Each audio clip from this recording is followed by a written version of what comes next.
سڵاوتان لەبێت بینەرانی خۆشەویستی تەلەڤیزیۆنی کۆمەڵە. خۆشحاڵین کە جارێکی دیکە لە بەرنامەی ئێمە و بینەرانەوە دەبینەوە میانی ماڵەکانتان. ئەمڕۆ یەکشەممە 9 مانگی خاکەلێوەی ساڵی 1400 هەتاویە. بەهارە و سەرەتای ساڵ و سەرەتای فەسڵێکی تازە لە کار و تێکۆشان، بۆ هیوایە کە بتوانین لە ساڵی نوێدا بە هەوڵ و تێکۆشانی شێلگیر و ڕێکخراومان بچینە نەبەردی ئەم کەند و کۆسپ و گیر و گرفتانەی دێنە سەر ڕێمان.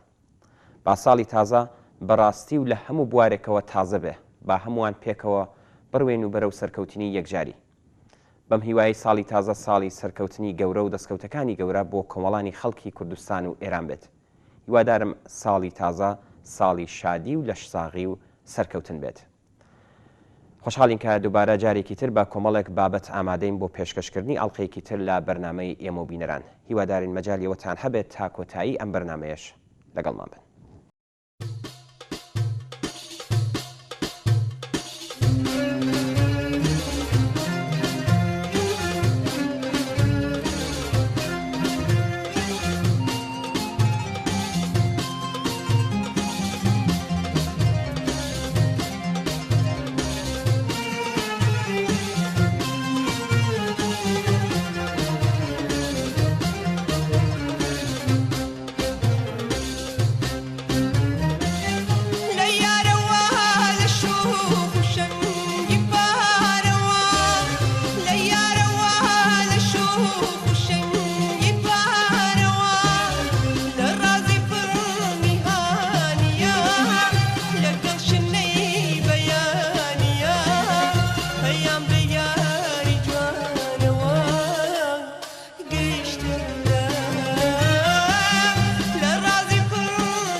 بینەرانی خۆشەویست بۆنەی بەهار و بوژانەوەی سروش بوو بە مەجالێک بۆ بەشێکی زۆر لە کۆمەڵانی خەڵکی کوردستان کا بە دەربڕینی شایی و خۆشی لەگەڵ شەمشەمە کوێرەی کۆماری ئیسلامی بەرەوڕوو ببنەوە وا بە کوێرایی چاوی ئەوانەی چاویان بە شادمانی خەڵک هەڵنایەت لە گەلێک شوێن ڕێوڕسمی گەرم و گڕوش کۆداریان بەڕێوەبرد. ڕژیمی جمهوری ئیسلامی لە ساڵانی ڕابردوودا گەلێک هەوڵیدا بۆ ئەوەی کە پێش بە جەژن و شایی و خۆشی دەربڕینی خەڵک بگرێت. گەلێک هەوڵیدا بزە لەسەر لێوان بسرێتەوە، گەلێک هەوڵیدا فەرهەنگی ئازیەتباری و شیوەن و گریان لە ڕێگای ڕێوڕسمی مەسحەبیەوە بوو بێت یان لە ڕێگای سووتانی جەرگی دایکان و باوکان لەو کۆمەلگادا بکات بە شێوەی ئاسایشیان. بەڵام جگەل لە شکست و داماوی هیچی بۆ نەمایەوە. دیمەنی جوان و شکۆداری ڕێوڕسمەکانی نۆرۆزی ئەمساڵ لەسەر سەفحەی تەلەڤیزیۆنەکانی نیشانیدا کە خەڵک لە هەر بۆنەیەک بۆ مقاومەت بەرامبەر بە فەرهەنگ و یاسا گەلێک کە کۆماری ئیسلامی پشتیوان و پەرەپێدەری بێت کەڵک وەردەگرن و ئیرادەی خۆیان تێیدا نیشان دەدەن. بۆنەی بەهار و بوژانەوەی سروشتی ئەمساڵیش وەکو گەلێک ساڵانی ڕابردوو مەجالێک بوو بۆ بەشێکی زۆر لە کۆمەڵانی خەڵکی کوردستان هەر لە کرماشان و سنە و کامیارانەوە و مەریوانەوە تا دەگاتە سەقز و بۆکان و مەهابات و شنۆ و نەغەدە و پیرانشار و ناوچەکانی تەرگەوەڕ و مەرگەوەڕ و ورمێ و شوێنەکانی تر کە بە دەربڕینی شایی و خۆشی بێنە مەیدانی شەڕی ئیرادە لەگەڵ کۆماری ئیسلامی و ئەم بۆنێ بکەن بە ئامرازێک بۆ بربەرەکانێ لەگەڵ فەرهەنگ و کولتورێک کە ئەو ڕژیمە دەیەوێت بەسەر ئەو کۆمەلگایەدا زاڵ بکات. بە کوێرایی چاوی ئەوانەی چاویان بە شادمانی خەڵک هەڵنایەت لە گەلێک شوێن ڕێوڕسمی گەرم و گڕوش کۆدار بەڕێوەچوو. راپۆرتەکانی زۆربەی ئەو ڕێوڕسمانە لە کاتی خۆیدا لە تەلەڤیزیۆنەکانی کۆمەڵا بڵاوبوونەتەوە. لەم ڕۆژانەدا ژمارەیەک لە بینەرانی ئازیزمان بەرەبەرە وێنە و فیلم و وردەکاریەکانی ڕێوڕسمەکانیان لە ڕێگای جۆراوجۆرەوە بەدەستکەیاندوین. ئێمە زۆر سپاسی هەمویان دەکەین و لە فرسەتی جۆراوجۆردا ئەو دیمەنانە بڵاو دەکەینەوە کانێ و نەرایەتی شایی و خۆشی و هەروەها مقاومەت و نەبەردێکی فەرهەنگی لەگەڵ ڕژیمی ئیسلامی دەکەن. گوڵاڵی کێ و هەردی گەریدن بەرز و قژ زەردی گوڵاڵی کێ و هەردی گۆناڵ و گۆشتێنی داخە لەسەر ڕۆشتێنی گۆناڵ و گۆشتێنی داخە لەسەر ڕۆشتێنی بۆ ئەم دەمە و ئێوارە وتەی تۆ یادگارە بۆ ئەم دەمە و ئێوارە وتەی تۆ یادگارە توخوامە ڕۆ بۆ ساتێ بەڵکو دەنگم بگاتێ توخوامە ڕۆ بۆ ساتێ بەڵکو دەنگم بگاتێ گەردن بەرز و قژ زەردی گوڵاڵی کێ و هەردی گەردن بەرز و قژ زەردی گوڵاڵی کێ و هەردی گۆناڵ و گۆشتێنی داخە لەسەر ڕۆشتێنی گۆناڵ و ڕۆشتێنی داخە لەسەر ڕۆشتێنی.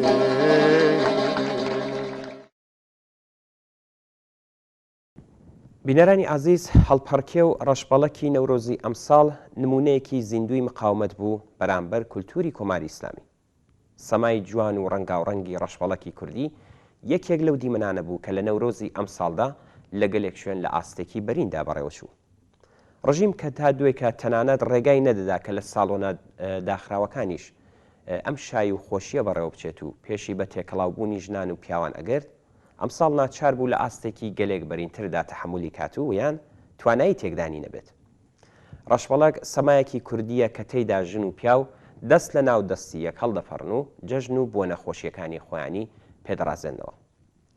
شێوەی بەڕێوەبردننی ڕێوڕسمەکان زەماوەند بێت یان نەورۆز یان سێنزدە بەدەر بێت یان هەر بۆنەیەکی دیکە بەردەوام یەکێک لە دیاردەکانی مقاومەت بووە بەرامبەر بە یاسا و ڕێسای ڕژیمی کۆماری ئیسلامی لە ئێران. لە جەرگەی ساڵەکانی ڕەشتر لە ئێستای دەی 60دا کە کەش و هەوای سیاسی و کۆمەڵایەتی لە ئێران سەرتاسەر تێرۆر و کوشتن و زیندان دایگرت بوو و ڕژیم لە هیچ شێوەیەک بۆ دامرکاندنەوەی ئاوری مقاومەتی خەڵکی کوردستانیش دەستی نەدەپاراست. ڕێک لەو ساڵانەشدا خەڵکی کوردستان پەکی ڕەشبەڵەکی خۆیانیان نەخست و لە سەرەتاوە بەنەهێنی و وردە وردە بە ئاشکرا و بەڕازاوەترین شێوە کە بۆیان دەگونجا بەڕێوان دەبرد. بەم جۆرە شایی و خۆشی دەربڕین کە حرەکەتێکی غەیرە سیاسیە و گەلێک جار بە تەواوی شخصیە و هیچ پەیوەندیەکی بە سیاسەتەوە نەبوو بوو بە مەیدانێکی خەباتی سیاسی بوو بە دیاردەیەکی مقاومەت کە چێژ و تامێکی گەلێک شیرینتر لە جارانیشی بەم ڕێوەڕسمانەدا دەبەخشی. شعر و گۆرانیەکانە، جل و بەرگ پۆشینە، خۆڕازانەوەی بووک و زاوا و هەر حرەکەتێکی دیکەی لە بچەشنا هەمووی لە ناوڕۆک و خۆی لە ناوەڕکی خۆیدا بوو بە مەیدانێک لە شەڕی ئیرادە لەگەڵ ڕژیمێک کە چاوی بە شادی و پێکەنین و سەر و دڵخۆشی خەڵک هەڵنایە و لای وایە کە دەتوانێت شێوەی ژیانی شەمشەمە کوێرە بەسەر هەموو باڵندەیەکی سەرزەویدا داسەپێنێ. دەستخۆشی لە هەموو لاوان و ژنان و پیاوانی ئازادە دەکەین کە بوێرانە قۆڵی همەتیان لێ هەڵماڵی و نەورۆزی ئەمساڵیان بە ئاوازی خۆشی و هەڵپەرکێ و شایی و شعر و سرود خوێندنەوە کرد بە مەیدانێکی خەبات بۆ داسەپاندنی یەکێک لە مافە سەرەتایەکانی خۆیان بەسەر ڕژیمی کۆماری ئیسلامیدا.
بینەرانی ئازیز نوێی مانگی خاکەلێەوە هاوکاتە لەگەڵ ساڵیادی گیان بەختکردوانێک کە لە یەکەمین ڕۆژەکانی بەهاری ئازادی ساڵی 1350 هەتاویدا لە ڕێگای گەیاندنی یارمەتی خەڵکی شاری سنە بۆ خەڵکی تێکۆشەری تورکمەن سەحرا گیانیان بەخت کرد.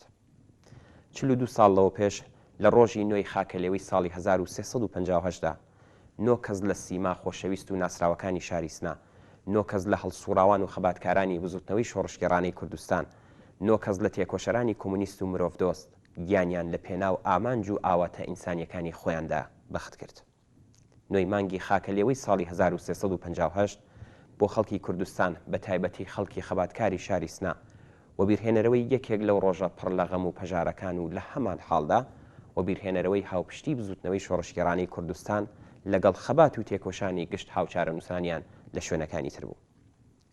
سەرەتای بەهاری ساڵی 1350 ئەو کاتەی کە ڕاپەڕینی جەماوەری خەڵکی ئێران دام و دەستگای دیکتاتۆری و ستەمی ڕژیمی پاشایەتی تێکەوە پێچاو خستیە زبڵدانی مێژووەوە لە بارودۆخێکدا کە هێشتا 2 مانگ بەسەر بەدەسەڵات گەیشتنی ڕژیمی ئیسلامیدا تێنەپەڕی بوو و لە هەلومەرجێکدا کە هێشتا شور و شەوقی شۆڕشگێڕانە و جۆش و خۆشی خەڵکی شۆڕشگێر و ڕاپەڕیوی ئێران بۆ گەیشتن بە ئامانجەکانیان لە ئارادا بوو، خەڵکی ستەملێکراوی تورکمەن سەحرا بە پێکهێنانی شۆڕاکانی خۆیان بەرامبەر بە حاکمیەتی ڕژیمی تازە بەدەسەڵات گەیشتووی ئیسلامی دەستیاندایە خەبات و خۆراگری.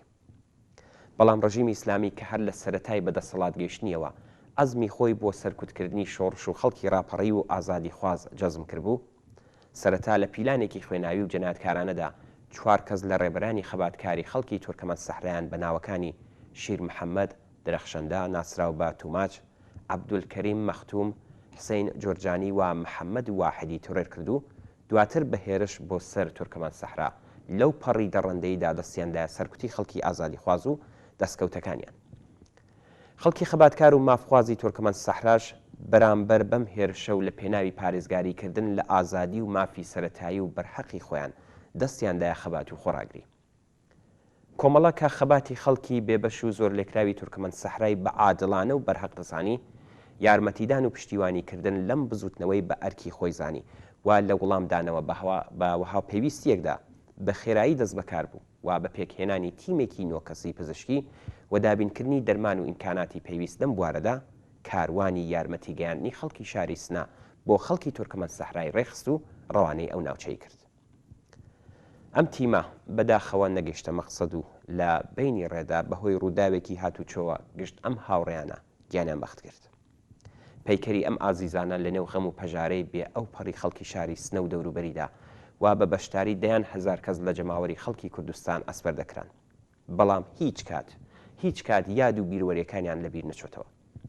ئەوانەی کە لە نزیکەوە لەگەڵ پێک هاتەی ئەم کاروانە بە مەقسەد نەگەیشتووەدا ئاشنابوون، دەیانزانی کە مەرگی ئەم ئازیزانە لەو ڕۆژە و مانگانەی سەرەتای شکلگرتنی بزوتنەوەی شۆڕشگەڕانی کوردستان و لەو سەردەمە هەستیارەدا چ پەژارەیەکی قۆڵی خستە دڵ و دەرونی خەڵکەوە و چەندە بە کارەساتێکی گەورە سیر کرا.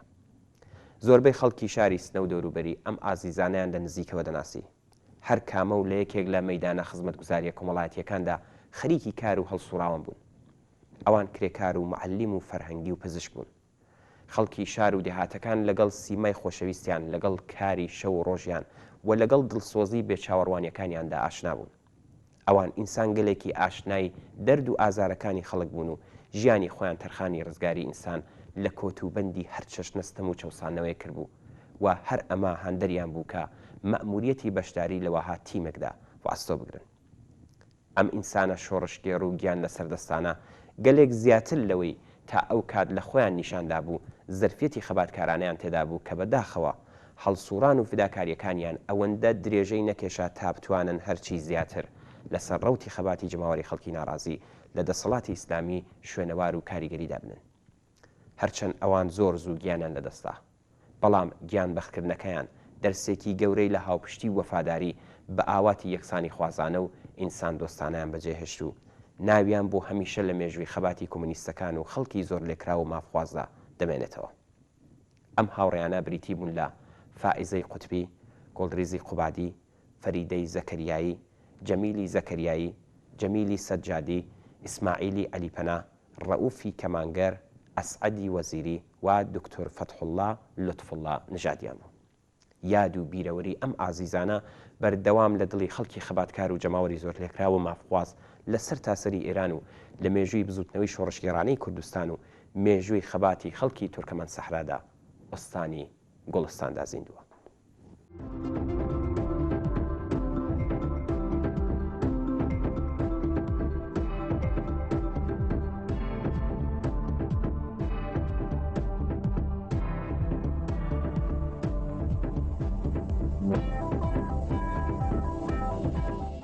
عزیزان لەم بەشەی بەرنامەکەماندا چەند بەشێکتان لە شعری بەهاری دڵشکاو لە هۆنراوەکانی هوشەنگی ئیبتیحاج کە کاگ ناسر حسامی کردوویە بە کوردی پێشکەشتانی دەکەین.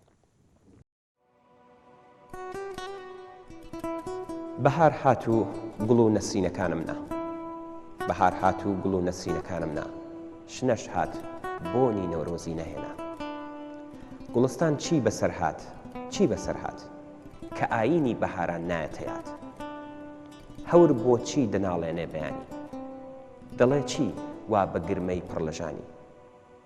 لەبەر چی گوڵدڵی پڕ لە برینە، لەبەر چی گوڵدڵی پڕ لە برینە، چ قەوماوە کە بولبول وا خەمینە. شنە بۆچی هەمووی هەر بۆنی خوێنە، شنە بۆچی هەمووی هەر بوونی خوێنە، وەنەوشە چۆنە ئاوامل بەکوێنە. گوڵی نەرگز لەبەر چی سەرنەوی بوو، چ بوو قومری غەریب هات و غەریب چوو. لەبەر چی باڵی پەروانەشکا، لەبەر چی باڵی پەروانەشکاوە، لە گشت لە بۆ غوباری غەم پەژاوە. لەبەر چی خۆر خەوی لێکەوت و نەبزوت، بەهار هات و گوڵی نەورۆز نەپشکوت. گوڵ و خۆر کام قسەی تاڵیان لە کێ بیست، گوڵ و خۆر کام قسەی تاڵیان لە کێ بیست، کە ئەم لێوەی کرۆشت ئەو مەرگی خۆی ویست. بەهارێ سەر هەڵێنا بێرە بۆلام، بەهارێ سەر هەڵێنا بێرە بۆلام، بزەد بێت لە خەم دەربێنە دنیا. بەهارێ هەستە بەو هەوری قەدەم خۆش، بڵێ تێروا بکە دەشتی سەوز پۆش. نەوایی نێدەوێ باڵداری بێجووت، لە تەنیایی وەڕەس بوو وا دڵی سوود. لە قۆڵ دەربێنە دەستی گوڵ پەژێنێت، لە قۆڵ دەربێنە دەستی گوڵ پەژێنێت، بە سەوزا گوڵ ببەخشێ پێو شوێنێت. نەسیمی بربەیان با بێجاری، نەسیمی بربەیان با بەبێجاری، خەوی بەفرین لە چاوی گوڵ بتارێ. بەهارێ سەیری کە خاکی بەڵاگەر، کە چۆن کەوتووەتە ژێر بارانی ئاگەر. بەهارێ سەیری کە خاکی خەفەت پێش، کە چۆن هەر پەنجە دڕکێک بۆتە خوێن ڕێش. بەهارێ چاو بگێڕە، چاو بگێڕە دەشتی خەمناک، لە هەر لا کوشتێک کەوتووەتە سەر خاک. بەهارێ سەیری کە، بەهارێ سەیری کە کێو و دەر و دۆڵ، هەموو هەر خوێنە بێدەنگ و کف و چۆڵ. بەهارێ پڕ بە کۆشت لالە بێنە، لەسەر گۆڕی عەزیزان بیوەرێنە. بەهارێ سۆزی عشقم باوەشێنکە، سۆزی عشقم باوەشێنکە، بە شیر و شەکری ئەو عشقم هەوینکە.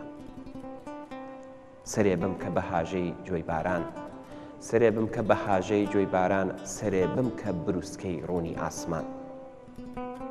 وەرە بم کە بە هەورێکی ڕەقەستور، وەرە بم کە بە هەورێکی ڕەقەستور، کە گرمەم پڕ بکە خوار سەر و ژوور. بەهارێ هەر بژی بژوێنی ژینی، کە وەرزی خۆرەتاو کانی ئەوینی. ئێستاکەش جوانی لێرە ماوە، نەفەس گەرمە و ئەوین جێگەی هەراوە. مەڵێ دارێک شکا و ئیتر وشک بوو، مەڵێ دارێک شکا و ئیتر وشک بوو، سبەینێ هاکا دیتت خەڵفی هەڵچوو.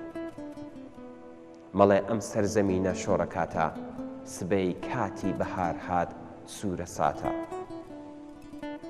بەهارێ بەهارێ گەر بمێنی لەم دیارە، دەبینی خوێنی نێو خاک ئەم بەهارە. هەتا پشتێن گوڵاڵەی سوور دەهێنێ، وەکوو ئاگر لە دوو کەڵ سەردەدێنێ. گوڵی سوور دێنە بەردەرکی ماڵ، گوڵی سوور دێنێتە بەردەرکی ماڵ، ئەگەر چی سەد خەزانیش ڕای بماڵێ. بەهارێ خۆش بژی و هەر خۆش بمێنی، خەڵاتی گوڵ بکەیت و لێی بسێنی تەمەن مەودا بدا سەر هەڵدەهێنین دڵ و گیان لێک دەئاڵێنین دەمێنین ئەگەر ئاگر لە ڕێبێت و ئەگەر خوێن شەپۆل بێ و گەردەلوول بێ ئێمە هەردەین کە ئەم جار هاتی ژینت شادمان بێ سەرت سەوز و دڵت هەر ئاوەدان بێ کە نەورۆزێکی دی هاتە دیدار کە نەورۆزێکی دی هاتە دیدار بە ئایینێکی دی بتبینم ئەمجار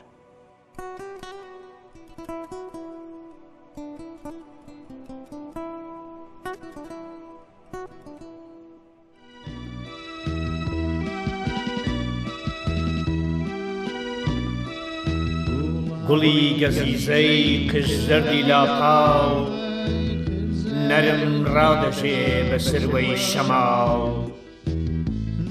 لەدەست ئەم ژینە دەردە دڵیەتی فرمێسکی ئاونگ لەسەر چڵیەتی چقلی ئاسنین بسکی ڕنیوە بەر لە پشکوتن غونچەی وەریوە دەڵێ لەو ساوە موژدەمدا بەهار لە باڵام ئاڵا سینێکی خاردار ئەو لقەی لەودی و سیما ڕواوە بە بۆنی بار و سیس و ژاکاوە لقی ئەم دیوی لە دەریای نزار جوانی دەبەخشێ بە بەژنی بەهار قەرا قەرێن و دار تەقلە و سێباز یان هەلوکێن و کۆسەی فێڵەباز کاڵەی مێژینەی کۆمەڵی مناو هیچ بەدی ناکرێن بەهاری ئەمساڵ لە دەوری ئاگر گشتیان کۆ دەبن دەبنە دووبەرەی پێشمەرگە و دوشمن ڕەختی خۆ کرد و چەک و چۆڵی دار جێشتی بۆ دەگرن نەورۆزی بەهار کاڵەی نوێ دەکەن سەنگەر لێک دەگرن هەر لە ئێستا وەڕێی خەباڵ دەگرن جار جار لەولاوە نووزەی پاسدارێک لەملاوە بە گوڕ دەنجی شەعارێک سەرنجام شەڕی ئەو دووبەرانە بەرەی دوژمنان ڕەتان ڕەتانە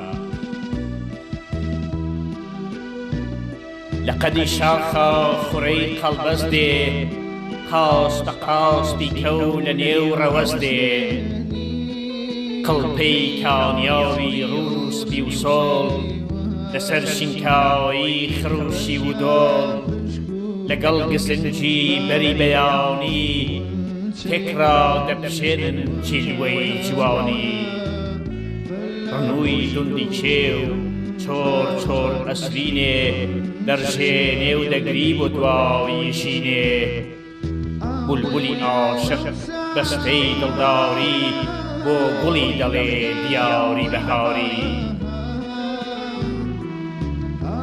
بەڵام جوانترین لەناو ئەو گشتە باخچەی ڕازاوەی جوانی سروشتە ئەو دیمەنەیە وا کرێکارێ بێبەشێ ڕوتێ هەژار نەدارێ لەگەڵ ئاگری شەوی نەورۆزا لەناو بڵێشە و کڵپەی پەرسۆزا لەگەڵ شۆڕشا پەیمانێکی نوێ دەبەستێتەوە و بەو زمانە دەدەوێ ئاگری شۆڕش ئەوەم پڕگر بێ تا زستانی ژین یەکجاری قڕ بێ بەرەو ژیانێ سەرتاب نەورۆز بێ هەر بە دڵ بڵێ جەژنت پیرۆز بێ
زۆر بەداخەوە ڕۆژی دووشەممە دووهەمی مانگی خاکەلێوەی 1400 هەتاوی هاوڕێ جەماڵ میرزادە پێشمەرگەی دێرینی کۆمەڵە لە وڵاتی نروێژ کۆچی دوایی کرد. کاک جەماڵ لە ساڵی 1359 کە تازە لاو بوو لە ناوچەی سەقز بە ڕیزەکانی هێزی پێشمەرگەی کۆمەڵەوە پەیوەست بوو. کاک جەماڵ لە کاتی پێشمەرگایەتی لە دەیشەست بەرپرسی بەشی تەدارکاتی هێزی پێشمەرگەی کۆمەڵە لە ناوچەی سەقز و گوردانی 26 بوو. هاوڕێ جەماڵ میرزادە زۆر بە دڵسۆزی و لە خۆبردوویەوە ئەرکەکانی پێشمەرگایەتی بەڕێوە دەبرد. کاک جەماڵ سەرەتاکانی ساڵی هەفتا چووە دەرەوەی وڵات و وەک پەنابەری سیاسی لە وڵاتی نروێژ گیرسایەوە. لە وڵاتەش بەردەوام لە دژی کۆماری ئیسلامی درێژەی بە چالاکیەکانیدا. بەداخەوە ڕۆژی دووشەممە دوی خاکەلێوەی 1400 هەتاوی کاک جەماڵ میرزادە بەهۆی نەخۆشی دڵ و هەمیشە ماڵاوای لە ژیان کرد. ئێمە بم بۆنەوە لە تەلەڤیزیۆنی کۆمەڵەوە پڕ بەدڵ سەرخۆشی دەکەین لە بنەماڵەی کاک جەماڵ و هەموو دۆستان و هاوڕێیانی. یادی ئازیزی بەرز و بەڕسمەت.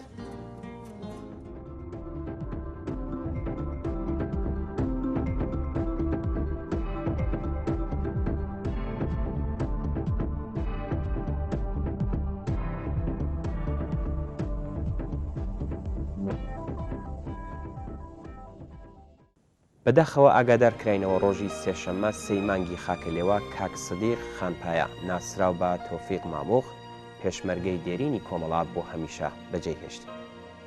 کاک تۆفیق خەڵکی ئاوایی مامۆخ سەر بە شاری سنە ساڵی 1362 هەتاوی هاتە ناو ڕیزی پێشمەرگایەتی کۆمەڵە و لە ناوچەی سنە سازماندرا. لەبەر نەخۆشی گورچیلە ساڵی 1366 کۆمەڵە بەڕێ کرد بۆ وڵاتی سوێت. کاک تۆفیق هەمیشە شانازی بەخۆیەوە دەکرد کە پێشمەرگەی کۆمەڵە بووە و لە پێناو بیر و باوەڕی سوسیالیستیدا خەباتی کردووە. کاک تۆفیق مرۆڤێکی زەحمەتکێش و دڵسۆز بوو. لەم ساڵانەی ئاخردا بەدەستی نەخۆشیەوە ئازاری زۆری کێشە. بەداخەوە ڕۆژی 24 سەی 2021 زاینی لە نەخۆشخانەی شاری لینشۆپینگی لە وڵاتی سوئێت ماڵاوی لە ژیان کرد. ئێمە بم بۆنەوە لە تەلەڤیزیۆنی کۆمەڵەوە پڕ بەدڵ سەرخۆشی لە بنەماڵەی کاک سدیق بە تایبەت لە ئاوایی مامۆخ و شاری سنە دەکەین. یادی ئازیزی کاک تۆفیق بەرز و بەڕسمەت.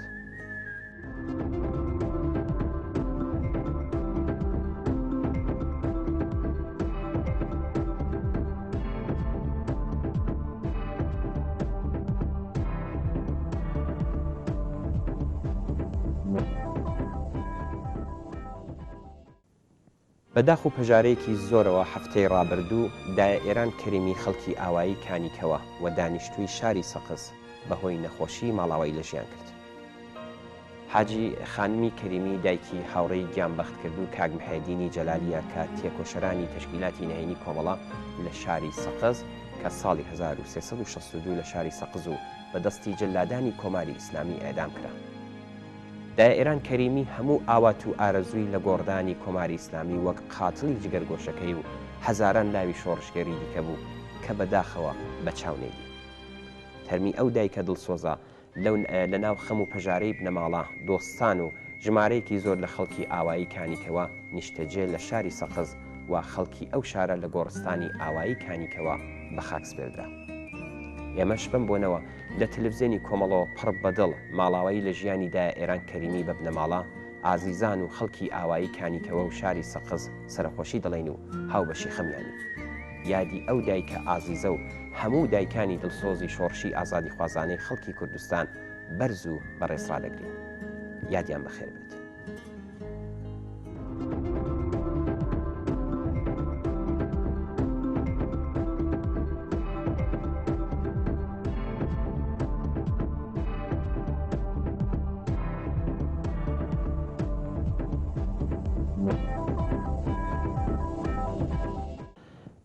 زۆر بەداخەوە ئاگادار کراینەوە کە ڕۆژی دووشەمە 25 مانگی ڕەشەمە کاک موزەفەر پولادی برای هاوڕێی گیانبەخت کردو یەدێ پولادی کە لە ساڵی 1358 لەگەڵ 8 کەس لەلایەن ڕژیمی جنایەتکارەوە لە سێدارەدرا بەهۆی نەخۆشی سەرەتانەوە بۆ هەمیشە ماڵاوایی لە ژیان کرد.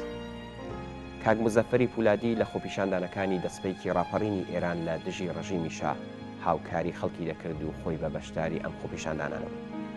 بەشداری لە کۆچی خەڵکی مەریوان و دروستکردنی بنکەکان لە شاری سنا لە گەڕێکی چوارباخ و پەیوەندی لەگەڵ ڕێکخراوی تاران لە سەرەتای ساڵەکانی 16دا چەند خاڵن لە هاوکاری و تێکۆشانی ئەم هاوڕێ ئازیزەمان. هاوڕێ مزەفەر تا دوایین هەناسەکانی بە کۆمەڵە و حزبی کۆمونیستی ئێران و بیر و باوەڕی خۆی وەفادارمایەوە. ئێمەش بم بۆنەوە لە تەلەڤیزیۆنی کۆمەڵەوە پڕ بەدڵ سەرخۆشی لە بنەماڵەی کاک مزەفەر و خزم و دۆستان و بە تایبەت شاری سنە دەکەین. یادی کاک مزەفەر بەرز و بەڕێز بێت.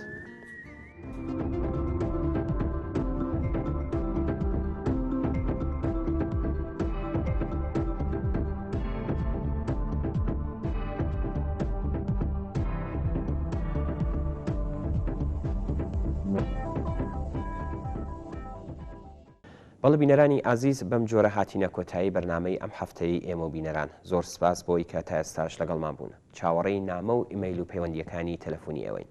بۆ هەرچی زۆرتر ڕازاندنەوەی بەرنمەکەی خۆتان حتمما پەیوەندیمان پێوە بکەن و پەیام و ڕاوبۆچوونەکانتمانان بۆ باس بن.